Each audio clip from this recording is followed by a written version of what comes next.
Arts and culture are very important to a community. They can be used to solve community problems. A lot of people don't think that way. They see things like blight or traffic pedestrian safety, and they don't think about the arts as an opportunity to solve those problems. A couple of years ago, the Arts Alliance started looking at things that were happening around town. Artist studios were being built, artist housing was being built and considered, and we asked the question, do we have a market for this? What do our current artists need? What can they afford? We went to the Knight Foundation and asked them to fund a market study, and they came back to us and said, Macon needs a comprehensive cultural plan. Across the country, for decades, communities have seen decreases in public funding for arts and culture, despite the many benefits that they bring. The arts have a unique power to help us understand one another. Too often, the result is that artists and the arts are sidelined from key decision-making and long-term success. A community-wide planning process is a critical step.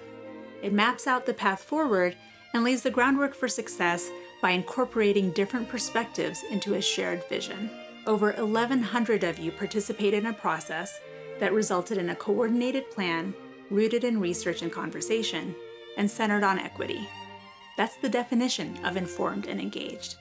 We have data that shows what the problems in Macon-Bibb County are. But what's really exciting is when you meet with a wide sector of community, not just artists, not just arts organizations, but community groups, business leaders. We wanted to make sure we were engaging all sectors, all demographics. Everybody comes to the same conclusion. Macon-Bibb County is very ethnically creative and culturally diverse, which is an asset.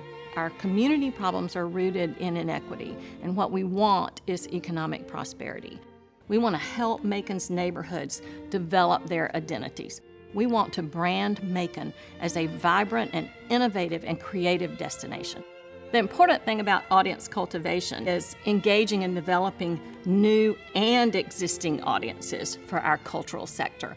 We want to make sure there are people visiting museums, and if they visit the museums now, we want to make sure they come back. The way to do that is make sure those cultural assets are funded correctly and that they can have new and engaging exhibits for people to see.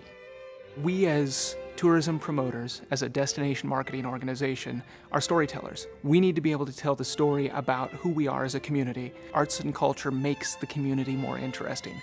Because we have embraced music here in Macon, and Macon has such a rich culture built around the music scene, we're seeing a tremendous amount of visitation and a tremendous amount of interest.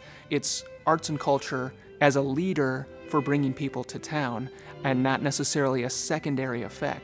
The film production aspect of what it is that we do is becoming more important. Just in the past year, we've seen probably in the neighborhood of $5 or $6 million of money spent by film production companies with local businesses. That helps us all out. The benefit of a cultural plan is that it really helped the city and the cultural organizations, as well as the creative industries, to identify themselves, to really start to recognize across disciplines and even within their own sectors who could be partners for them, for people from any sector, technology, business, healthcare. No matter what your sector is, the cultural plan provides a space for arts and culture to intersect with you and help you to achieve the goals of your particular organization or business. In 2015, Americans for the Arts brought their Arts and Economic Prosperity 5 study to Macon-Bibb County, and in that we learned that our nonprofit arts sector has an $88 million economic impact. We generated $7 million in state and local sales tax revenue, which means $4 million for our local government, $3 million for the state of Georgia.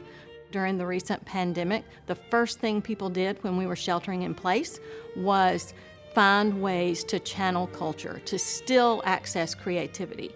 And I think that showed us how important culture is to our community.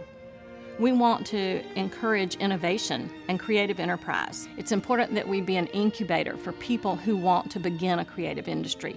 That speaks to having programs in our schools and in our colleges and universities. What I have found is that the best students are those who are most well-rounded. You need to be able to express yourself in multiple ways. Art allows you to do that. It allows students to demonstrate creativity. And when they do that, they're then able to solve problems as well. Another area that we're very excited about is STEM. We're trying to ensure our students understand science, technology, engineering, and mathematics. But some of our schools are putting an A into that as well to make it STEAM for arts. And so when teachers now have the opportunity not only to focus on math and science, but they can now look at the arts, history, and social studies and pull all of that together so students really understand the culture, it helps make them even better prepared for tomorrow.